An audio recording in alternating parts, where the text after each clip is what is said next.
नमस्कार, जोहार दोस्तों। एसपी हिस्ट्री क्लासेस में आपका स्वागत है और मैं सुनील पंडित, आपका एजुकेटर।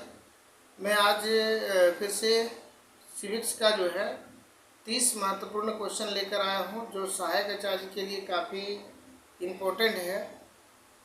चलिए शुरू करता हूं मैं वीडियो को और कौन कौन सा क्वेश्चन है वो देखता हूं। तो सबसे पहला क्वेश्चन आप देख पा रहे होंगे कि निम्नलिखित को सुमेलित कीजिए, मतलब मिलान करना है कौन सा इसमें। तो पहला देखते हैं कि उच्चतम न्यायालय का अभिलेख न्यायालय होना इस कौन सा अनुच्छेद में है। उच्चतम न्यायालय का अभिलेख न्यायालय होना, तो इसका आपको सीधे आ जाना है ऑप्शन नंबर 3 में, अनुच्छेद 129। दूसरा बात करते हैं कि उच्चतम न्यायालय से राष्ट्रपति को सलाह करने की सलाह करने की शक्ति।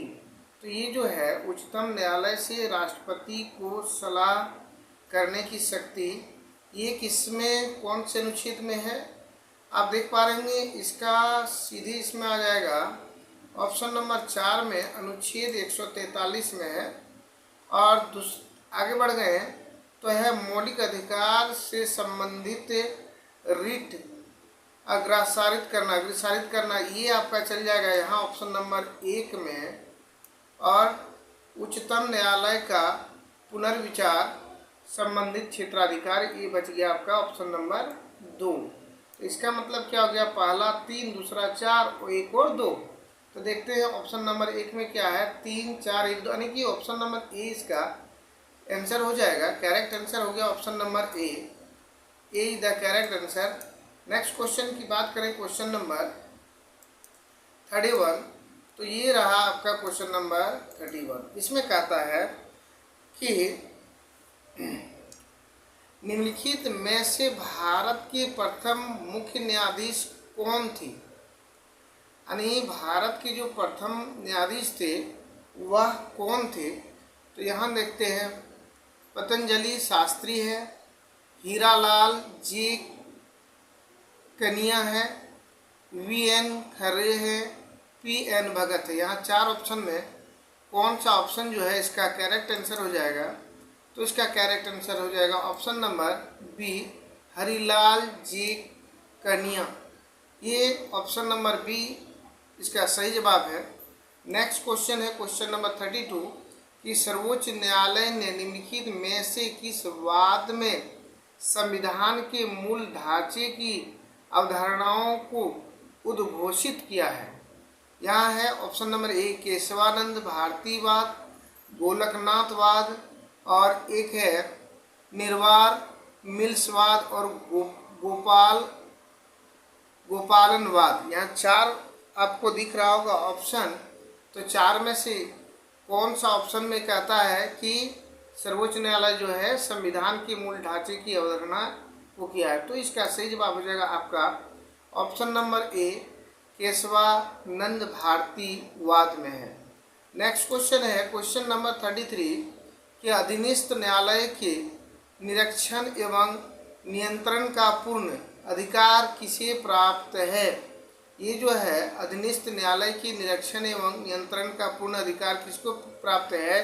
तो यहाँ आप देख पा रहे होंगे 4 ऑप्शन है, जिसमें से पहला ऑप्शन है कि उच्चतम न्यायालय को, उच्च न्यायालय को, केंद्रीय संसद को, ये सभी। तो इसका भी सही जवाब क्या हो जाएगा, तो इसका जवाब हो जाएगा ऑप्शन नंबर बी, यानी कि उच्च न्यायालय को है। नेक्स्ट क्वेश्चन है क्वेश्चन नंबर 34, यह अधीनस्थ न्यायाधीश की नियुक्ति किसके द्वारा की जाती है। देखिए यहाँ था अधीनस्थ न्यायालय के निरीक्षण एवं नियंत्रण का पूर्ण अधिकार किसे प्राप्त है। तो ये उच्च न्यायालय का हो गया। और यहाँ 34 में कहता अधीनस्थ न्यायाधीश की नियुक्ति किसके द्वारा किया जाता है। तो यहाँ है राज्यपाल है, राष्ट्रपति है, मुख्य न्यायाधीश हो, और इनमें से कोई नहीं। तो इसका सही जवाब को क्या होता है, तो इसका सही जवाब हो जाएगा आपका ऑप्शन नंबर ए, राज्यपाल के द्वारा किया जाता है। नेक्स्ट क्वेश्चन है क्वेश्चन नंबर 35। ये रहा क्वेश्चन 35, कहता कि मुख्य निर्वाचन आयुक्त को उसके पद से किस कारण से हटाया जा सकता है। मतलब मुख्य निर्वाचन आयुक्त जो होता है उसकी नियुक्ति करते हैं राष्ट्रपति के द्वारा, लेकिन यहाँ किस कारण से उसको हम हटा सकते हैं, हटाने का कारण जानना है। तो यहाँ देखिए ऑप्शन नंबर ए है, उसके राजनीतिक विचारकों के कारण से, उसके धार्मिक विचारों के कारण से, उसके द्वारा प्रधानमंत्री की अवज्ञा करने पर, या उसके दुराचार या अयोग्यता के साबित हो जाने पर।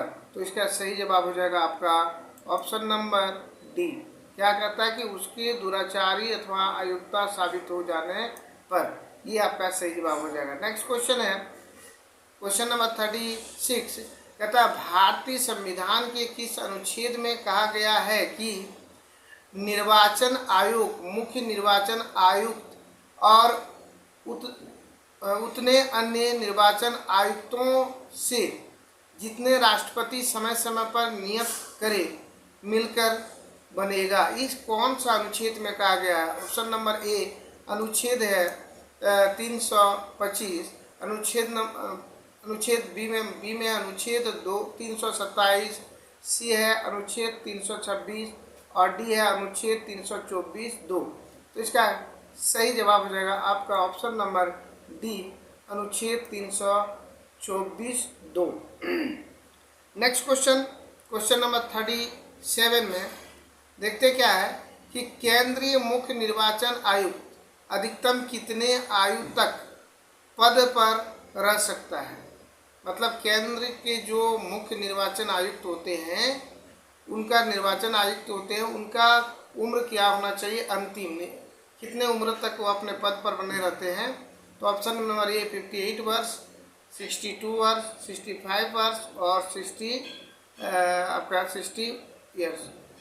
तो इसमें सही जवाब हो जाएगा आपका ऑप्शन नंबर सी 65 वर्ष तक की आयु तक, 65 ईयर्स तक वह अपने पद पर बने रहते हैं।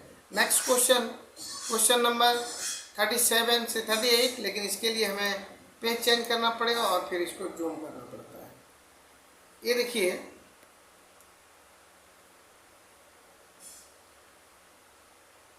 ये रहा क्वेश्चन आपका 38। कहता है कि राज्य लोक सेवा आयोग के अध्यक्ष और तथा सदस्य को निलंबित करने की शक्ति किसे है। मतलब राज्य के जो लोक सेवा आयोग होते हैं उसके अध्यक्ष और सदस्य को निलंबित, मतलब उसको बर्खास्त करने का आदेश किसके पास होता है। तो हम लोग इसमें देखेंगे कि राष्ट्रपति के पास होता है, राज्यपाल के पास होता है, मुख्यमंत्री के पास होता है या प्रधानमंत्री के पास होता है। तो यह राज्य लोक सेवा आयोग का बात बोल रहा है, तो इसका सही जवाब हो जाएगा ऑप्शन नंबर सी, मुख्यमंत्री के पास होता है। नेक्स्ट क्वेश्चन है क्वेश्चन नंबर 39। देखते हैं कि नई अखिल भारतीय सेवा की स्थापना का अधिकार किसे है।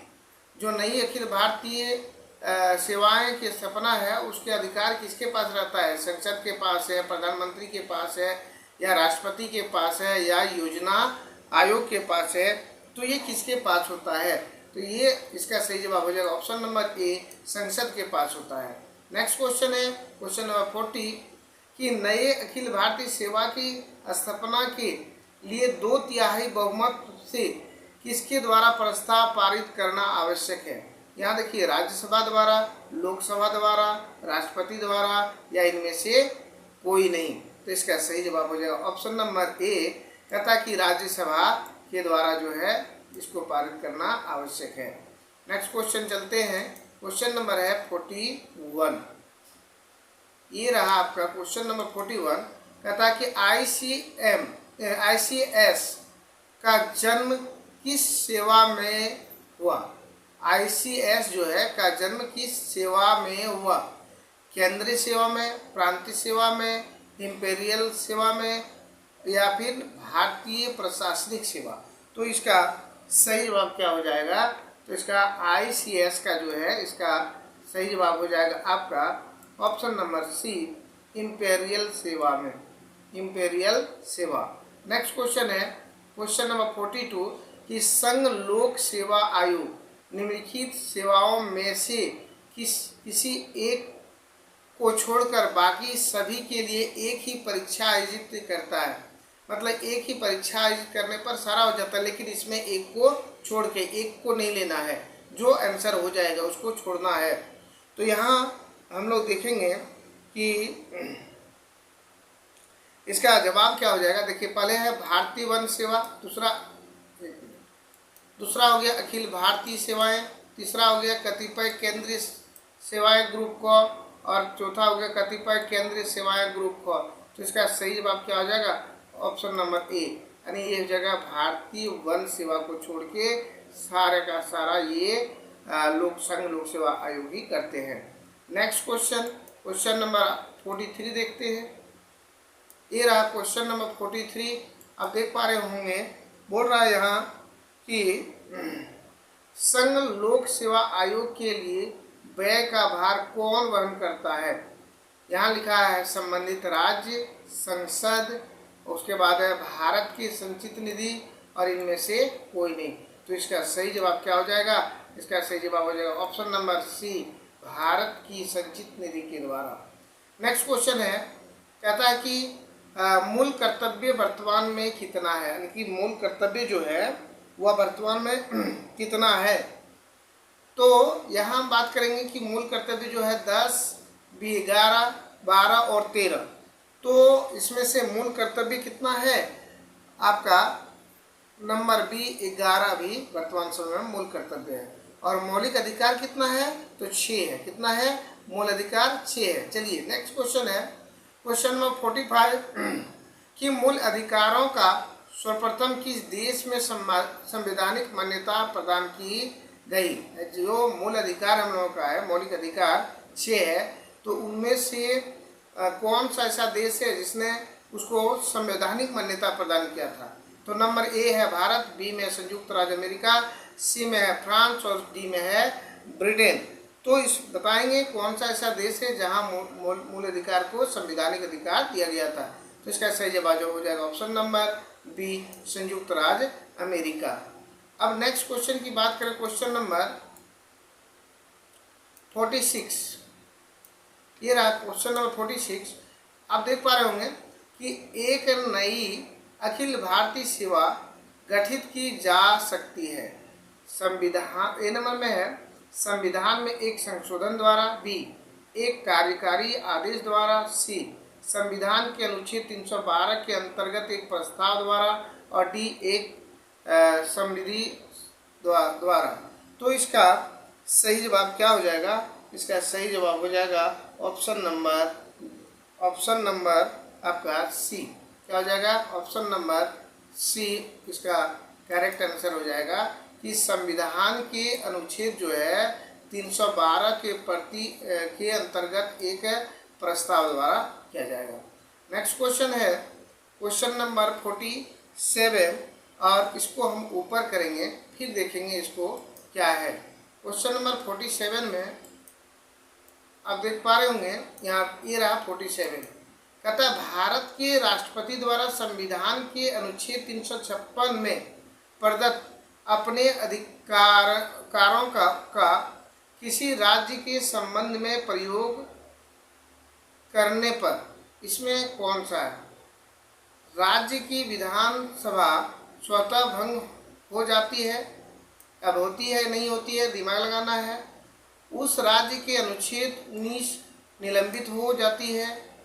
ये भी राज्य सूची के विषय पर कानून बनाने का अधिकार संसद ले लेते हैं, या उस राज्य से संबंधित कानून राष्ट्रपति द्वारा बनाए जा सकते हैं। तो यहाँ हम देख रहे हैं कि ऑप्शन नंबर डी जो है इसका करेक्ट आंसर है, इसका ऑप्शन नंबर डी, यानी उस राज्य का जो राज्य से संबंधित जो कानून होता है वो राष्ट्रपति द्वारा बनाए जाते हैं, यानी कि जब आपातकाल लगता है तो उस समय राष्ट्रपति ही शासन करते हैं। चलिए नेक्स्ट क्वेश्चन हम लोग लेते हैं, क्वेश्चन नंबर 48।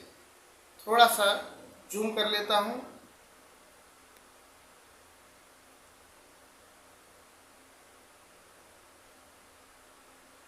चलिए देखिए क्वेश्चन है, कहता है कि अनुच्छेद 356 के तहत लगने वाला आपातकाल का अनुमोदन संसद के दोनों सदनों द्वारा कितने अवधि के भीतर होना अनिवार्य है। जो लगता है अनुच्छेद 356 के बाद से आपातकाल, तो वो कितने महीने के भीतर उसका अनुमोदन हो जाना चाहिए, ये पूछ रहा है। तो यहाँ दिया होगा कि 1 महीना, 2 महीना, 3 महीना, 4 महीना। तो इसका सही जवाब क्या हो जाएगा? ऑप्शन नंबर बी, कि 2 महीने के अंदर हो जाना चाहिए। आगे क्वेश्चन है 49 कि वित्त आपातकाल का अनुमोदन संसद के दोनों सदनों द्वारा 2 माह की अवधि के भीतर होना अनिवार्य है। अभी तक कितने बार भारत में वित्त आपात की घोषणा हो चुकी है? इनकी वित्त आपात की घोषणा जो है अभी तक भारत में कितनी बार हो चुकी है? तो इसका करेक्ट आंसर हो जाएगा। अच्छा, पहले देख लेते हैं कितने बार। 1 बार है, 2 बार है, 3 बार है, और कभी भी नहीं। मतलब इसका करेक्ट आंसर हो जाएगा ऑप्शन नंबर डी। आज तक जो है भारत में वित्त आपात की घोषणा नहीं हुई है। नेक्स्ट क्वेश्चन की बात करें, क्वेश्चन नंबर 50। ये देख पा रहे होंगे कि सर्वप्रथम अनुच्छेद 356 का प्रयोग कहाँ किया गया था। जो अनुच्छेद है 356 की आपातकालीन जो अनुच्छेद है उसका सर्वप्रथम प्रयोग जो है कहाँ किया गया था? नंबर 1 में है बिहार में, 2 में है पेप्सू में, 3 में है पंजाब, और चौथा है जम्मू कश्मीर में।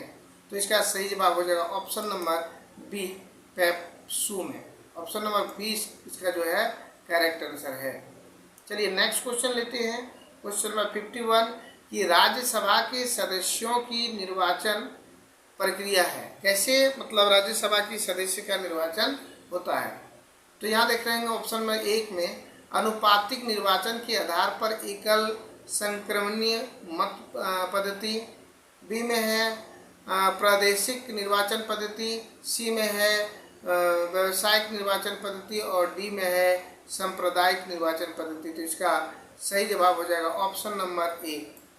ऑप्शन नंबर ए जो है इसका सही जवाब हो जाएगा। कहता है कि अनुपातिक निर्वाचन के आधार पर एकल संक्रमण मत के द्वारा। नेक्स्ट क्वेश्चन है क्वेश्चन नंबर 52। अब देखिए यहाँ दिया है कि निम्नलिखित में से किसके द्वारा राज्यसभा के सभापति का चुनाव किया जाता है। मतलब किसके द्वारा जो है राज्यसभा के सभापति को चुना जाता है। तो यहाँ लोकसभा सदस्य है, राज्यसभा सदस्य है, लोकसभा तथा राज्यसभा के सदस्य, और उपयुक्त में कोई नहीं। तो इसका सही जवाब क्या हो जाएगा?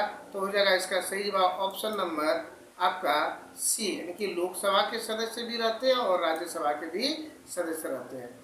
नेक्स्ट क्वेश्चन की बात करें, क्वेश्चन नंबर 53 कहता है कि निम्नलिखित में से कौन सा एक कथन असत्य है। यहाँ असत्य का बात बोल रहा है, सत्य नहीं बल्कि असत्य का बात पूछ रहा है। कहता है कि राज्यसभा में सदस्यों की संख्या 250 है, वर्तमान समय में है।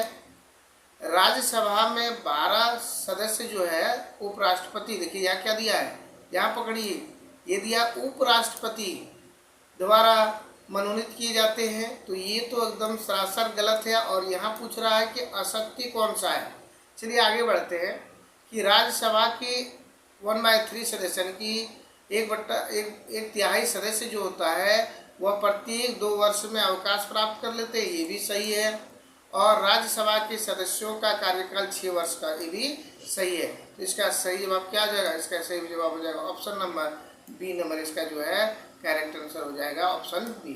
नेक्स्ट क्वेश्चन की बात करें, क्वेश्चन नंबर 54 लोकसभा के लिए चुनाव में निर्वाचित होने के लिए किसी व्यक्ति के लिए न्यूनतम आयु सीमा क्या? मतलब लोकसभा का अगर हम सदस्य बनना चाहते हैं तो मेरा उम्र क्या होना चाहिए, मेरा उम्र कितना होना चाहिए? आपका यहाँ ऑप्शन दिया है 18 वर्ष, 21 वर्ष और 25 वर्ष, और इनमें से कोई नहीं। तो इसका सही जवाब हो जाएगा ऑप्शन नंबर सी, 25 वर्ष कम से कम होना चाहिए, तो हम राज्यसभा के सदस्य बन सकते हैं। नेक्स्ट क्वेश्चन है क्वेश्चन नंबर 55। आप देख पा रहे होंगे, कहता है कि लोकसभा के लिए निर्वाचन के बारे में निम्नलिखित में से कौन सी कथन सही नहीं है। अब यहाँ निर्वाचन के बारे में लोकसभा का कौन सा कथन सही नहीं होता है। निर्वाचन यहाँ देख पा रहे होंगे कि निर्वाचन वयस्क मताधिकार के आधार पर होता है, एकदम सत्य है ये, है ना। दूसरा, निर्वाचन का संचालन निर्वाचन आयोग करता है, ये भी आपका सत्य है, ये भी क्या है, सत्य है। तो अभी नहीं की बात नहीं आया है कि निर्वाचन के लिए मतदाताओं की सूची को राष्ट्रपति के निर्देश और नियंत्रण में तैयार किया नहीं, ये गलत है, क्योंकि ये जो मतदाताओं की सूची है वह निर्वाचन आयोग के द्वारा या निर्वाचन आयोग के निर्देशन और नियंत्रण में तैयार किया जाता है, न कि राष्ट्रपति के। तो ये आपका गलत हो गया और इसी के साथ इसका आंसर भी सी हो गया। नेक्स्ट क्वेश्चन बात करें, क्वेश्चन नंबर है 56। आप देख पा रहे होंगे कि इसका क्या है, कहता है कि लोकसभा चुनाव का कोई प्रत्याशी अपनी जमानत खो देता है, मतलब कब उसका जमानत का मतलब होता है जब उसका जो कोरम पूरा करने का रहता है कि कम से कम आपको इतना वोट लाना है, और अगर वो वोट नहीं ला पाते हैं तो उसका जमानत जब्त हो जाता है, यानी कि जमानत खो जाता है, उसको सुविधा नहीं मिलता है। तो इसमें हम लोग देख पा रहे होंगे इसका आंसर क्या हो जाएगा। तो इसको हम लोग देखते हैं क्या है कि वैध मत का 1/3% मतलब 1/3 है, और वैध मतों का 1/4 है, वैध मतों का 1/5 है। तो इसका सही जवाब हो जाएगा आपका ऑप्शन नंबर डी, इनमें से कोई नहीं जो है सही है। नेक्स्ट क्वेश्चन देखते हैं और क्वेश्चन लेते हैं अगला पेज का, पेज नंबर 4। ये रहा पेज नंबर 4 और इसको थोड़ा जूम करते हैं।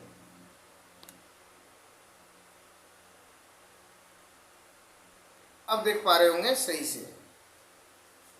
कहता है कि संविधान के मसौदे में निर्वाचित राज्यपालों के प्रावधानों की मूल योजना को छोड़ दिया गया था, मतलब मूल योजनाओं को इसमें क्या किया था, छोड़ दिया गया था। क्योंकि इसमें कहता है क्यों छोड़ा था, इसके पीछे क्या रीजन था, कारण बताना है। तो सबसे पहले देखते हैं ऑप्शन नंबर ए में, इसका तात्पर्य होता है एक दूसरा निर्वाचन, क्योंकि इसका तात्पर्य होता है एक दूसरा निर्वाचन, ये आपका सही है। निर्वाचन प्रमुख राजनीतिक मुद्दे पर लड़ा जाता है, नहीं, ये गलत है, ये आपका गलत है। उसके बाद है 3 में, निर्वाचन राज्यपाल अपने को मुख्यमंत्री से बड़ा मानता है, ये भी सही है। उसके बाद है नहीं, ये गलत है, बड़ा नहीं मानता, ये भी गलत है, सॉरी, ये सही है, ये सही है, 3 सही है। उसके बाद देखेंगे, मतलब उसके बाद है कि राज्यपाल को संसदीय प्रणाली के अधीन ही कार्य करना था, ये भी सही है। मतलब सही में आपका हो रहा है 1 और 3 और 4। तो ऑप्शन में देखते हैं 1, 3, 4 किस में है। यहाँ ए में देखते हैं 1 और 2 है, 1 और 2 है। बी में देखते हैं 2 और 3 है। सी में देखते हैं 1, 3 और 4 है, यानी कि इसका सही जवाब क्या हो जाएगा, ऑप्शन नंबर सी जो है इसका सही हो जाएगा। नेक्स्ट क्वेश्चन लेते हैं, क्वेश्चन नंबर आपका 58, और इसमें बहुत लंबा है, फिर आधा पढ़ के फिर मैं ऊपर करता हूँ, और नहीं तो आपका नहीं दिखेगा 58 में। और देखता हूँ क्या है। कहता कि राज्य का राज्यपाल मंत्रिपरिषद के परामर्श से स्वतंत्र कार्य कर सकता है। विधानसभा में सरकार को अपना बहुमत सिद्ध करने को कहने के लिए सही है। ये क्या है, ये भी आपका सही है। नंबर ऑप्शन नंबर ए आपका सही है। 2 नंबर में है मुख्यमंत्री को बर्खास्त करने के लिए, क्या कहता है, मुख्यमंत्री को बर्खास्त करने के लिए, ये भी आपका सही है। कहता कि भारत के राष्ट्रपति के विचारार्थ किसी विधेयक को आरक्षित करने के लिए, ये भी सही है। विधायिका द्वारा पारित किसी विधेयक को पुनर्विचार हेतु वापस करने के लिए, ये भी सही है।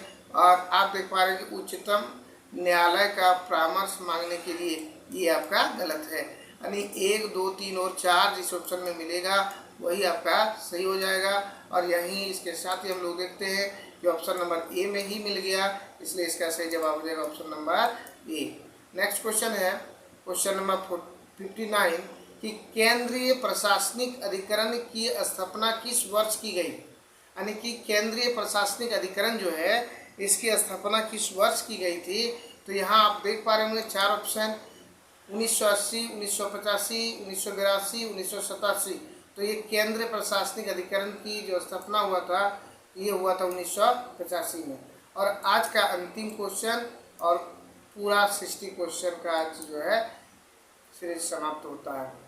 क्या कहता है, सांप्रदायिकता है क्या है? सकरणी विचारधारा, व्यापक विचारधारा, राजनीतिक विचारधारा, इनमें से कोई नहीं। तो यहाँ 4 ऑप्शन देखने को मिल रहा है।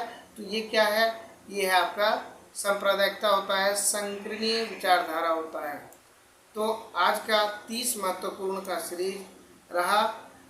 क्वेश्चन कैसे लगता है आप कमेंट में ज़रूर बताइएगा, और किस चीज़ का आपको प्रैक्टिस चाहिए वो भी बताइएगा। मैं चाह रहा हूँ कि पेपर 3 के लिए भी कुछ दिन प्रैक्टिस कराऊँ, जो 6 to 8 में ज़रूरी है। तो देख रहा हूँ, अगर हो जाता है तो फिर मैं पेपर 3 का भी प्रैक्टिस करा दूँगा। तो वीडियो कैसे लगा?